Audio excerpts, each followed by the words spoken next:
Le bureau de veille sanitaire craint un regain des cas de leptospirose. En effet, nombreux sont ceux à avoir été en contact avec la boue et les eaux souillées cette semaine. Les germes sont détruits par l'eau salée. Mais là, il y a eu de telles quantités d'eau des rivières et de boue qui ont été déversées qu'on voit le lagon qui est marron. Ça commence à s'améliorer déjà. Mais on a vu de visu l'eau qui était marron dans le lagon et au-delà de l'embouchure des rivières. En moyenne, en Polynésie française, entre 2 et 4 cas sont détectés chaque mois. Et la maladie entraîne la mort 1 à 3 fois par an. Son temps d'incubation est de 10 jours en moyenne, mais il peut s'étendre jusqu'à 32 jours. Alors il est conseillé d'être attentif aux symptômes jusqu'au mois prochain. Ça ressemble à une grosse grippe, avec de la fièvre brutale et élevée, avec des courbatures, des douleurs dans les muscles et les articulations, des maux de tête importants. Il peut y avoir également des douleurs abdominales.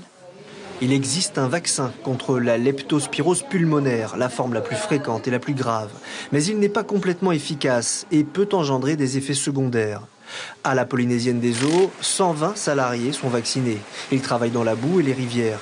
Ils se protègent également avec des gants et des bottes, mais la prévention reste la meilleure façon de lutter contre la maladie. On met en parallèle à ça des formations, des sensibilisations au risque de leptospirose en leur expliquant les symptômes de la leptospirose et en leur donnant les consignes en cas de symptômes d'aller voir leur médecin immédiatement et d'expliquer aux médecins qu'ils font un métier qui les expose à ce risque.